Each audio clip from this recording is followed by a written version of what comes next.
Okay. Good to see you.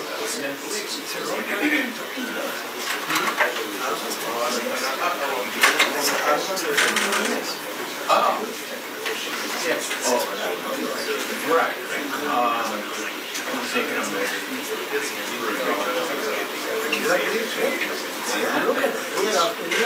So, I'm getting a hole. That's what happens. Yeah. How we Oh, right. sleeping. Right. That's what comes. And the thing you do is all the fruit, which is a good thing. Yeah. Sometimes I go through naturally, and I walk alone.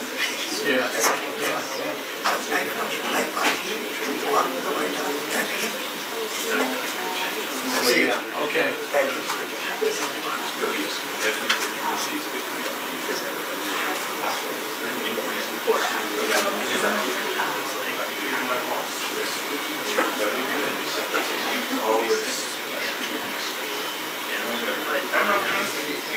Good to see you. Good to see you.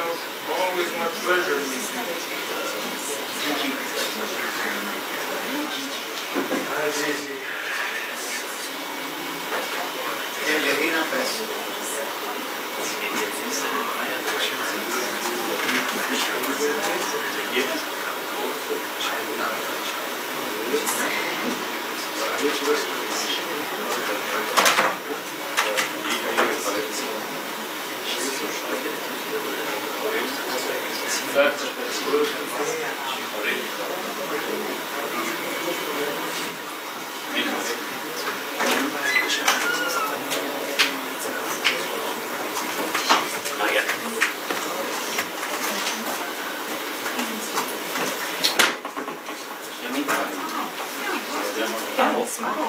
I like it, personally. Do you want a photo of it? Or?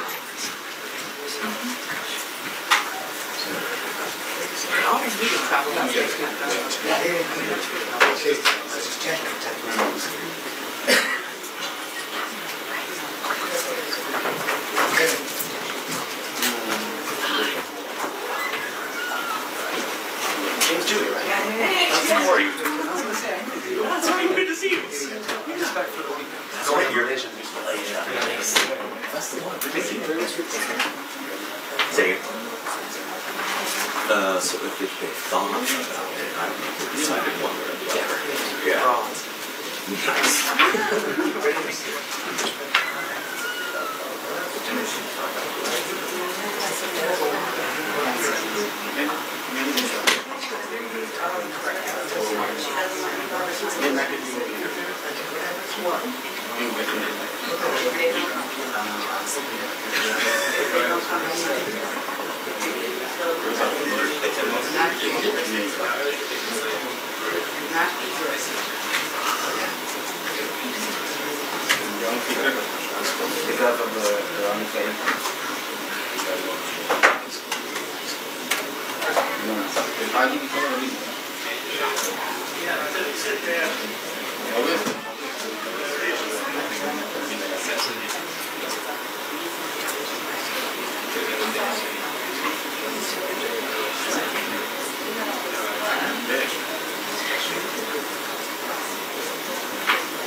So much.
Anyway, we did a good job.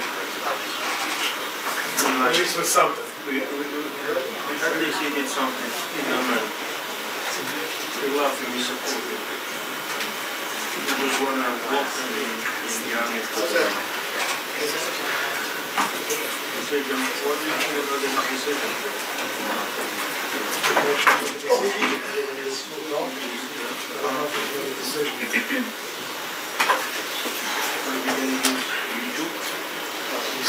Taking more ownership of the situation. How are you saying?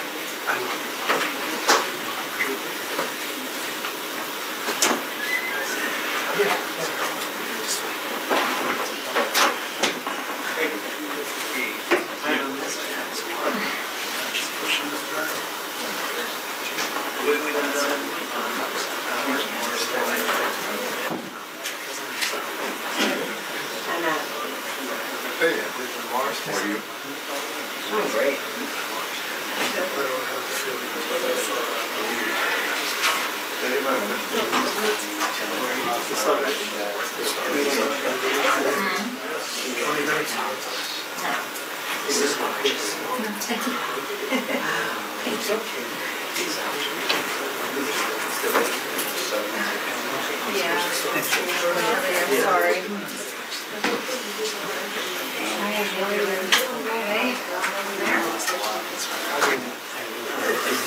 ABC is here today too. All the seats will be taken.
What brings you over here today?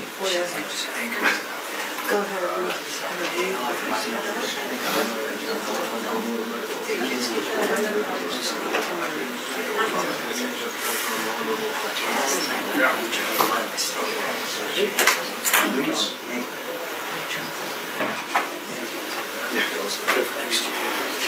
I had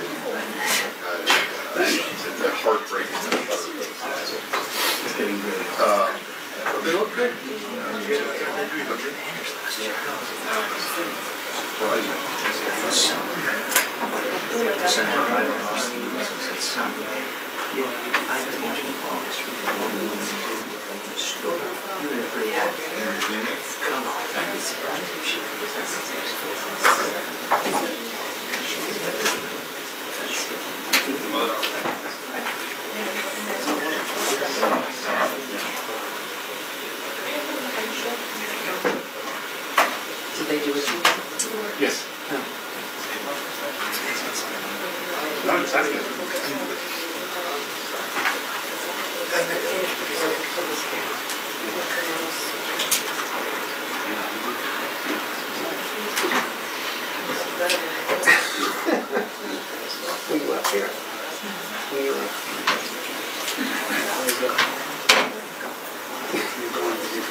Thank you, ma'am. Thank you.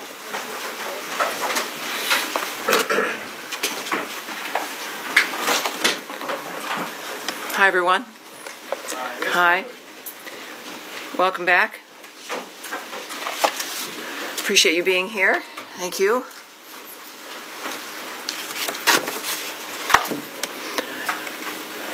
Everyone's set? We're good? Great. Welcome aboard, everyone. Thank you again for being here.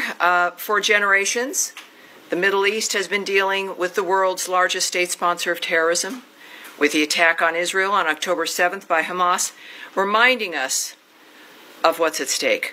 Due to the wisdom of the American people, President Trump's election to a second term has offered the world a chance to see an American leader committed to solving many of the world's existential threats with determination. Now, as the conflict between Israel and Iran continues, President Trump has also been clear that Iran cannot have a nuclear weapon. Secretary of State Marco Rubio has also stated that fact, as he has traveled the world working to implement President Trump's vision of peace and security. That statement has also been uttered from this podium many times. The fact that Iran cannot have a nuclear weapon is clear. As the White House reminds us, since taking office, President Trump has clearly stated no fewer than a dozen times that Iran cannot, and for anyone who's unclear on that fact, President Trump has made the same pledge no fewer than 40 times before taking office, even as far back as 2011. One of the highest priorities of the Trump administration is the safety and security of the American people. To that end, the Department of State has established the Middle East Task Force to help coordinate support for U.S. citizens, our U.S. diplomatic missions, and personnel and diplomatic engagement. The task force is operating 24 hours a day. Over the past week, to help keep U.S. citizens informed, we have issued more than 30 security alerts to countries in the region and updated the travel advisories for Iraq and Israel. We remind U.S. citizens not to travel to Israel or Iraq and not to travel to Iran under any circumstances. We continue to monitor the complex and rapidly evolving situation on the ground as we continue to assess and address the needs of U.S. citizens. We urge all U.S. citizens to regularly visit travel.state.gov for the latest travel advisories and security updates, and to enroll in the Smart Traveler Enrollment Program, also known as STEP, to receive timely alerts and guidance from the State Department. For Americans needing assistance, and there we have a bit of the website there for you, call +1 202 501 4444. That number again is +1 202 501 4444. If you're on that website, you can also click on that red box. It will take you to a page where you can search for the embassy of your interest, where you are, where you would like to connect to be able to get help from the embassy in the country where you are. And of course, the number's there as well for your closest U.S. embassy. I also want to add a couple other things here as we're dealing with this. It is certainly a rapidly evolving dynamic, but to conclude the topper here today, I want to recognize the State Department and other U.S. government teams around the world working under threat on behalf of the American people, particularly those in Israel and Ukraine, who spent another night sheltering in bunkers as they came under attack. Our priority is the safety of Americans overseas and here at home. It is the priority of Secretary Marco Rubio. It is the priority of everyone who works in this building, and the thousands of American citizens who work anonymously and whom you will never see, who are working in embassies and consulates around the world and working with those local nations to be there for American citizens and to help facilitate American diplomacy. Our priority is the safety of Americans, yes, here at home, but also overseas. We thank all of those working on behalf of the American people, all of you watching from home and from around the world. We thank you, and for everyone around the nation, we know and honor your work as we begin another briefing here, ready to take your questions. All right, yes, sir. Yes, hi, Tammy, thanks. Thanks for that. Could you give us some more details on this task force, how it's going to work, and specifically if it's going to help Americans potentially leave the region, be repatriated, or depending on the countries that they're in, and any more details you can give on that? Right. I won't be giving you, just as a reminder of how today is a little bit of a different day for the briefing. There is always things that I can't say to you. And yet we have a long back and forth. Sometimes we have a little bit of a debate. I won't engage in that today. My responses will be perhaps a bit quicker than usual, and I'll be moving around more quickly to reach as many of you as I can. There will be less than I can answer for you because of the circumstances that we're dealing with around the world. So it is, just want you to know, it's not personal, but we're working on certain things like the task force as an example. The task force is a group of people who are working, taking the calls of people, of American citizens around the world, making sure that they get connected with what they may need in that region. I won't go into the details of all that the task forces do, of course, but it's about information, making sure people here at the State Department and people that we get the information we need, but also people around the world, American citizens, get directed to the information that they may need as well. So I'll leave it at that, but this is something that the State Department does when there's a situation that requires it, and this is one of those times. Tammy, I'm sorry. Could I just ask Sure, about Matt. Sure, of course. The phone number that you get, if you call that number, which I can do right now, who do you get? You get an individual who is task force, or no, you don't get the task force. That phone number is a general phone number. The task force is busy, but it is a separate unit that is established to take the calls to assist American citizens who call to the embassies. Particularly, you're going to be referred to embassies who can help you get what it is you need. So good question. Thank you, sir. All right. Yes, Andrea. Just a quick question. There's some specific consular needs. One in particular that I'm aware of, and there may be more than one, is an American citizen in Iran, where there is no embassy, no consulate. Mm-hmm. Would that be of the Swiss protectorate? Would there be other options? Is consular affairs give any advice as to what to do about Americans right now stuck in? I can't speak to any advice or information regarding individuals in Iran at this point. And what about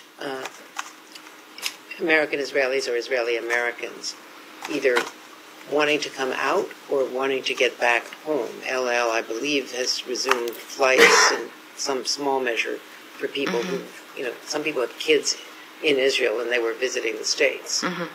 And they're American citizens. Is there anything that they can do? Where should they call this number? Well, obviously, if you know, and we encourage every American when you travel, is to contact your local embassy or consulate. Let them know you're there. Make sure you know where they are. Have those numbers, and that's what I would recommend. No matter where you're traveling, but certainly in the Middle East, is know where those entities are. Know where the embassy is. So if you're in Israel, obviously it's Tel Aviv or it's Jerusalem. Are they open? Well, they will answer their phone. So there's contacts that can happen in the midst of all of this. And of course, I think that's the advice for wherever you are. But clearly, if you're in a certain area, it's obvious in this case that there are certain limitations in that region, and that contact the embassy, the one that is nearest to you, and you will, at the very least, make sure they know where you are, but also they will give you some options for the plans that you would like to make. Yes, Humaira. Tammy, I understand your limitations, but I have to ask this. I know you do. It's your job, and I appreciate that. I'm here to take questions, not necessarily always answer them. Yeah, last Yes, night ma'am. President Trump said he wants a real end, not a ceasefire. So does the United States support or pursue regime change in Iran? Or are we just talking about dismantling Iran's nuclear enrichment? And would that include the United States helping Israel strike Fordo? Well, I'm certainly not going to characterize what President Trump says or tweets, for that matter. He doesn't need characterizing. He's one of the most transparent, one of the most clear individuals that we've known. I think that we can take his word for his word, but I'm not going to speculate on, in a larger sense, what that would mean. That is up to the president. He is the singular guiding hand about what will be occurring from this point forward, as he has been, and I think that dynamic is pretty clear. He says he wants an end, as he has said about every conflict that he has, as a peacemaker, worked to stop peacefully through diplomacy. That has been his commitment, and he wants these things, as he said about a number of situations, not for a month or 6 months, but durable ends to this nature of forever wars, and that has been his posture, and that's his posture now. Okay, I have an easier follow-up. Yes, ma'am. How many people... I'll take a hard one, too. I'd say. How many people so far have contacted U.S. missions in Israel or elsewhere, American citizens, seeking help to depart the country that they're in the Middle East? Yes, I won't discuss those details or the numbers involved with the embassies. Are you guys planning to facilitate charter planes to get people out or military evacuation? I will not discuss what our plans are in that regard. Yes, ma'am. Just to follow up on that really quickly. Sure. Are you guys considering at all operations that would help Americans who want to leave the region from evacuating? I know that our commitment is to the safety and security of Americans around the world. All right? Yes, sir. Yes, sir. Go ahead. Tammy, would the U.S. government like to see regime change in Iran? First of all, I'm certainly not going to remotely address that. It would require me to speculate or speak on behalf of the president, which I will not do. What we've seen, though, is clear, is months and repeated statements that all he wants is a peaceful world.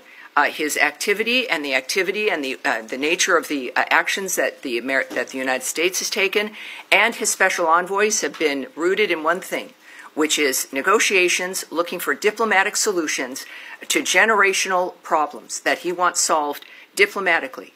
That has been his constant posture, and there has been nothing that has changed in what he wishes for, what he would hope to accomplish, and so, of course, that's not something I'm going to address. Is the U.S. government and the Israeli government on the same page when it comes to the intelligence about Iran's nuclear weapons program? That is a question for the White House and perhaps the NSC. That's not something I can answer here. Nadia. Thank you, Tammy. The president said he wants to see Iran offers unconditional surrender.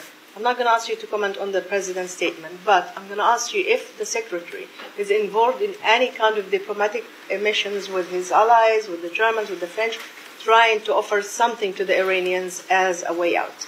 Well, I, again, would not speak on the details of any diplomatic conversations, if they occurred, between whom, what those details would be. We know, of course, the Secretary and the President were at the G7. Their constant work from the moment they came to office has been and certainly Secretary Rubio, was to open up conversations and to lead the world through diplomacy to make a difference. But that's the only thing that would guide me when it comes to the nature of the decisions they're making at this point. Yes, ma'am. Without getting into the details of the conversations, is the door to diplomacy with Iran on its nuclear program still open from the U.S. perspective? That would be a decision made by President Trump. Have you heard from the Iranians signaling interest in continuing discussions? That is not something that I can speak to. Yes, ma'am. Going back to the consular piece of this in Israel, the latest security alert from the embassy there still says that the embassy is not in a place to evacuate or directly assist Americans. Do you have any timeline on when that might change for the Americans who are stranded in that country? And just looking at how quickly the security situation has changed there, the travel alert was raised to a level 4 from a level 3 for the entirety of the country. Is that a sign that the State Department was caught on its back foot a little bit by this change because Americans still can't get help? I can say the answer to that last question is no. We are working 24/7 to ensure the safety and the security of Americans around the world.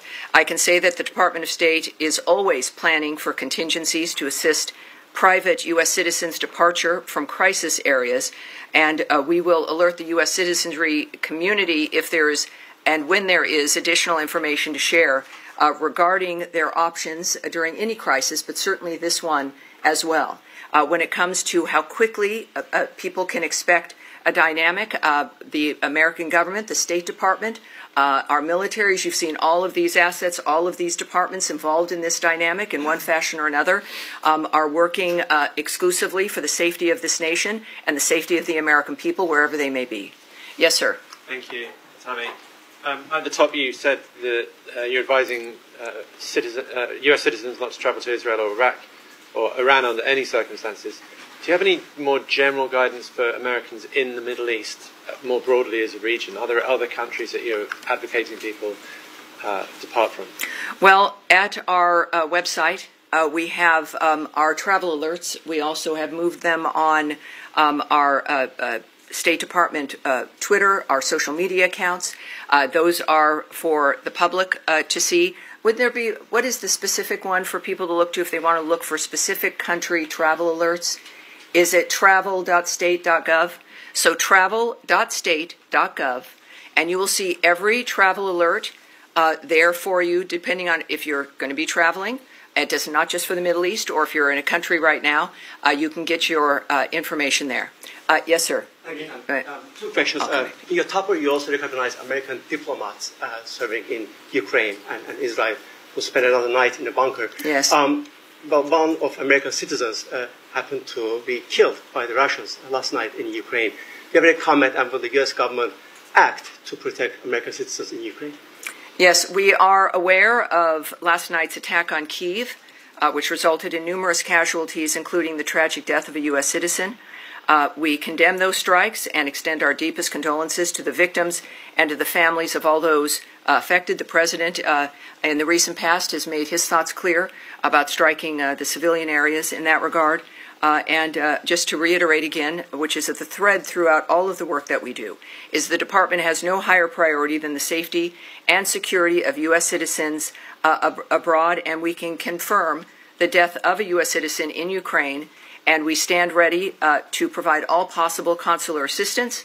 And out of respect to the family during this obviously horrible time, we have no further details to offer in that regard. And second topic, in light of Israel-Iran tension, some of our colleagues from VOA Persian service were called back reportedly.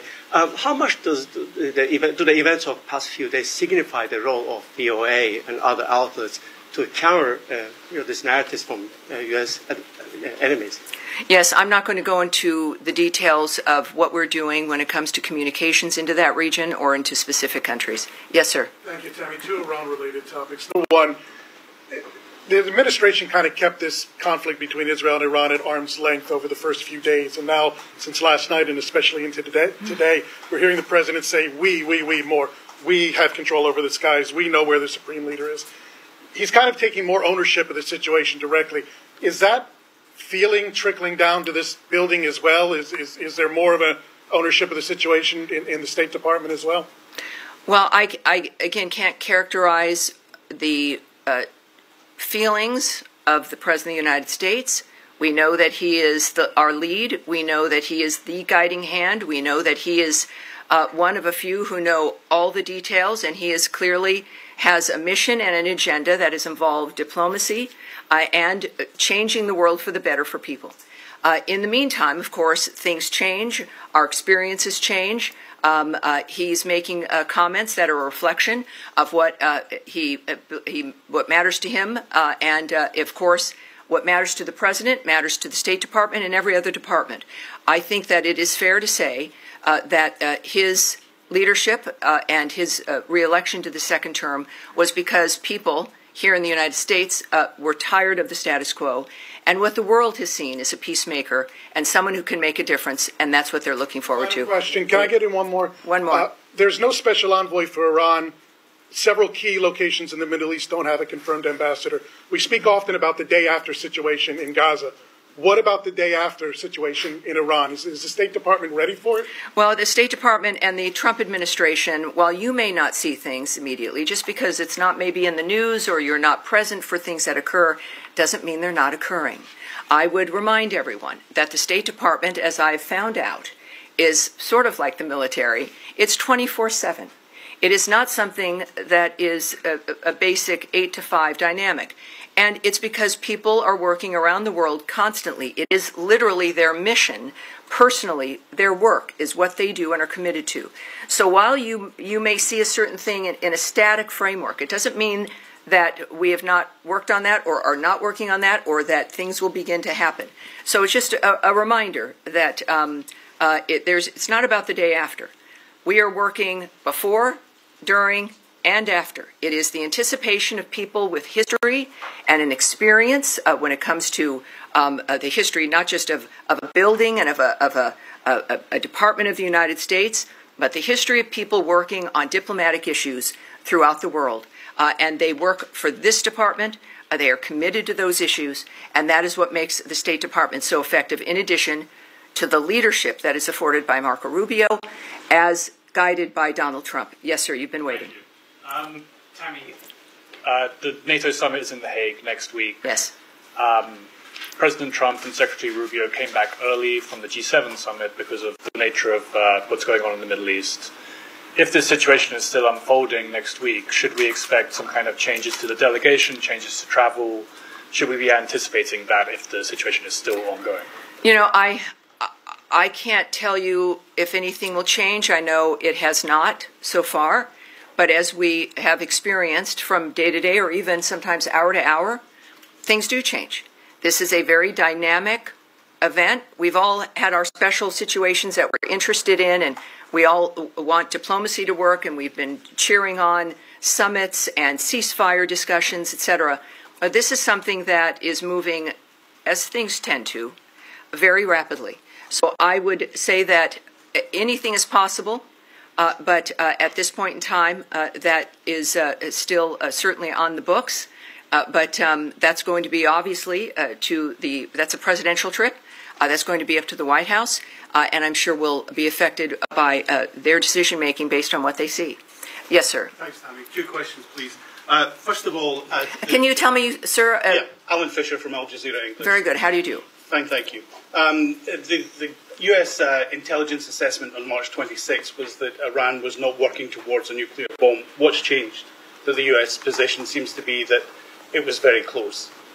Well, again, I can't speak to intelligence assessments, what may or may not have changed, or to the fact that it is President Trump and his team who are seeing things that matter when it comes to the decision-making.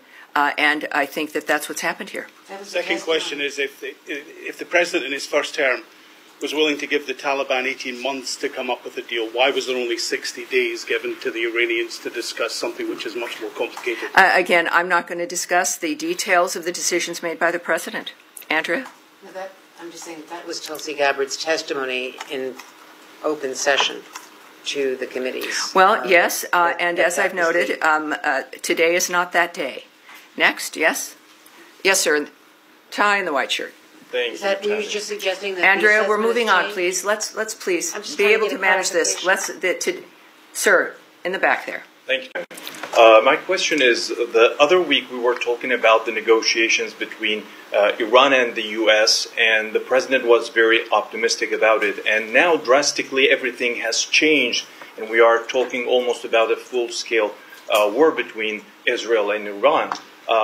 How do you name the procedure right now?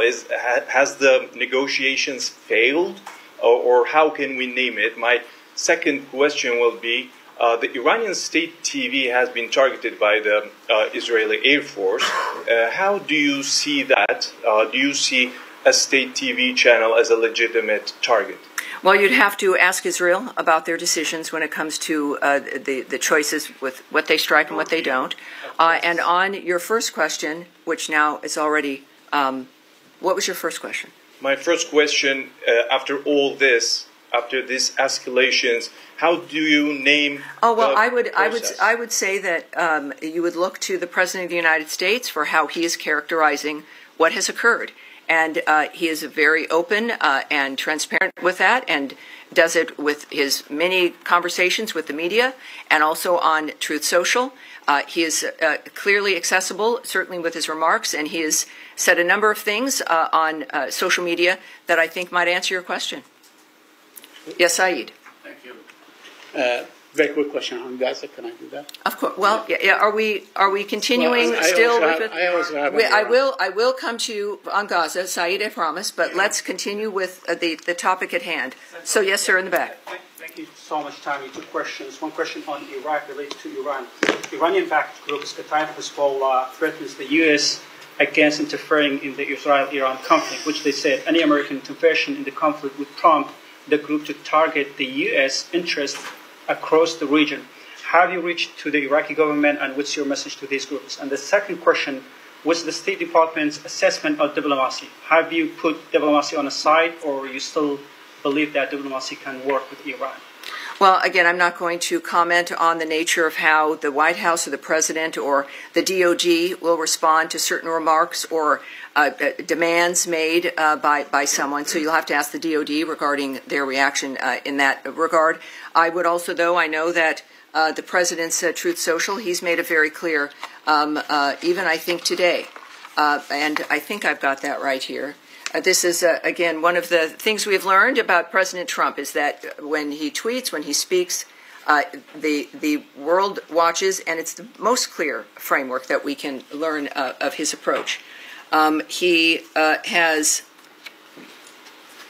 I don't know if I can get to the exact one, but he has made it very clear that, oh yes, here we go. He has noted that we don't want missiles shot at civilians or American soldiers, or our patience is wearing thin. Thank you for your attention to this matter. He is making it clear, I think, here regarding certain choices on the ground that are being made, and that what we've asked for regularly is, and what he has made clear is that we were not a part of the initiation of this, certainly. We're not a part of Israel's attacks on Iran.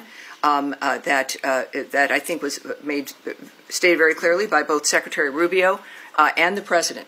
And that's important for them, for people to know.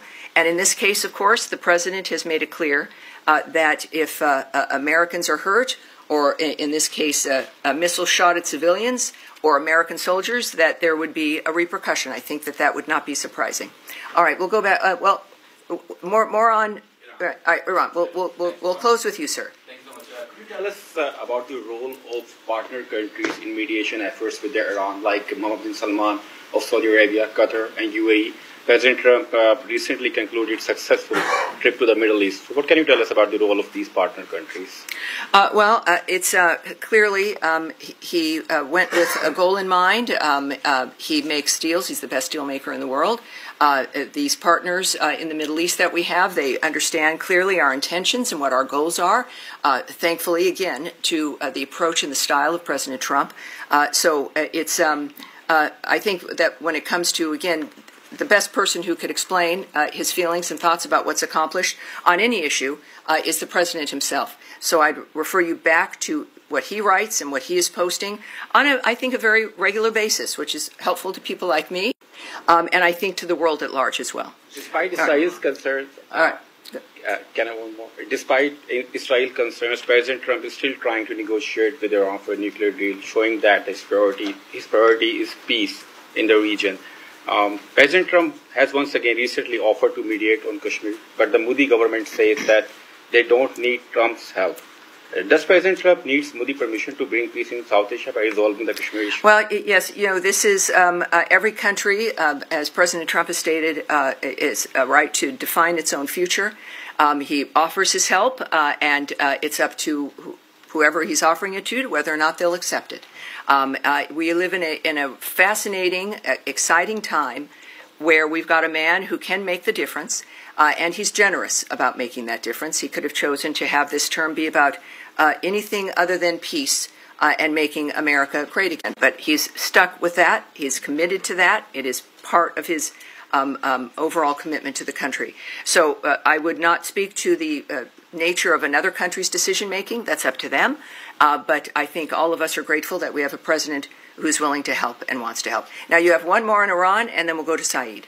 Can you confirm a report that the former Iranian President Mahmoud Ahmadinejad has been killed in Tehran? I can't confirm that or report on that or discuss it. All right, thank you. Saeed. Thank you. Very quick question. Yes, sir.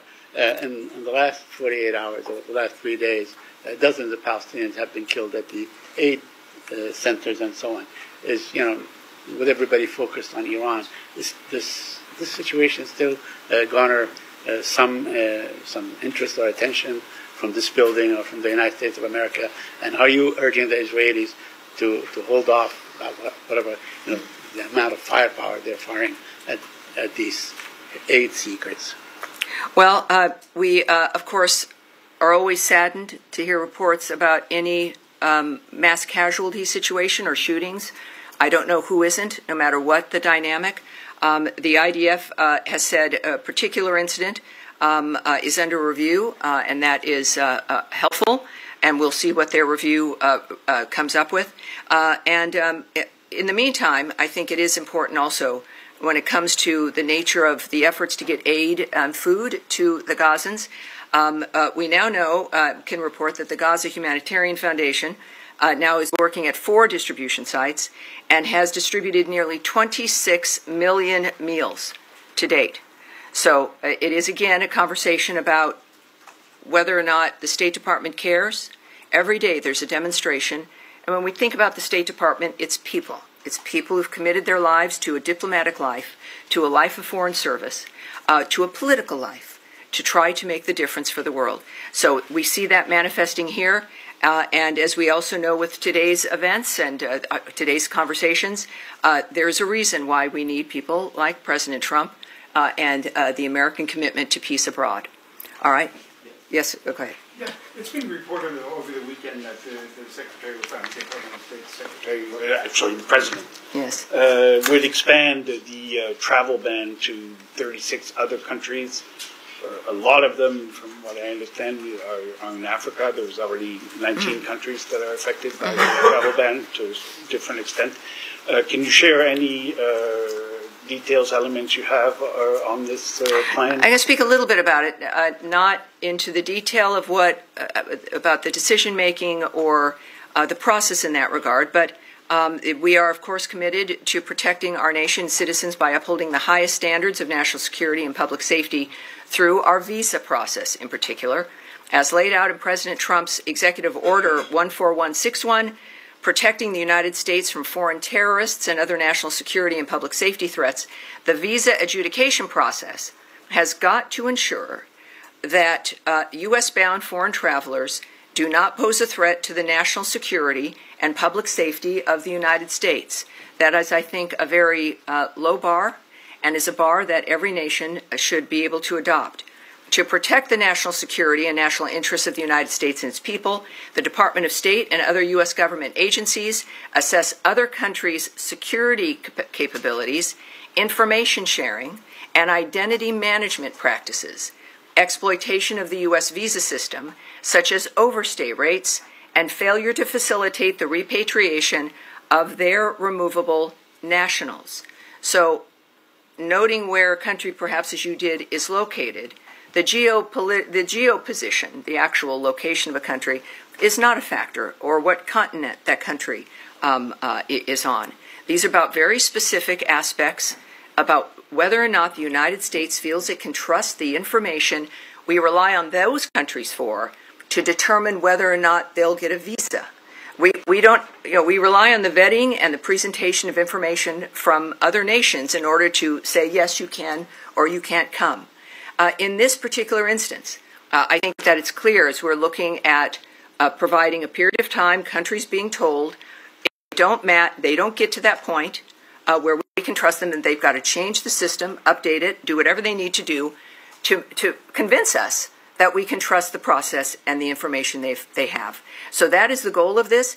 The Secretary will have the discretion to determine whether or not someone is on that list, as we then also continuously vet the nature of what's happening within these conversations, and the goal is so that we can all move forward, so that people can come to the country, and that's our goal. All right. Yes, sir. Yeah, but I don't know why you're so far in the back, Michelle. But I'm sorry. With NPR, yes. Yes. Just following up on that, there was a deadline given for these 36 countries tomorrow to come up with their action plan. I wonder if you've heard back. No, that's incorrect. I can just tell you that that's not correct. The fact is that they will have a considerable amount of time to rectify whatever the situation is that the State Department has determined is affecting the nature of our trust in how we issue a visa. All right? Yes, and we'll take... Yes, sir, with the beard there? Yes. Thank you. Has the United States... Can you tell me your name, sir, and your outlet? Mustafa Abdo, Shafaq News. Okay, welcome aboard. Thank you. Has the United States received any official request from Baghdad to help prevent Israeli overflights in Iraqi airspace? And what is Washington's response to such a request? Again, you would need to speak to the Department of Defense and the White House regarding that. I won't speak to the details of conversations, certainly about anything of that matter involving any country. And I think that will be it for today. As we return, thank you all for your patience, and I expect to see you again later in the week. Thank you very much, everyone. Thank you. Appreciate it.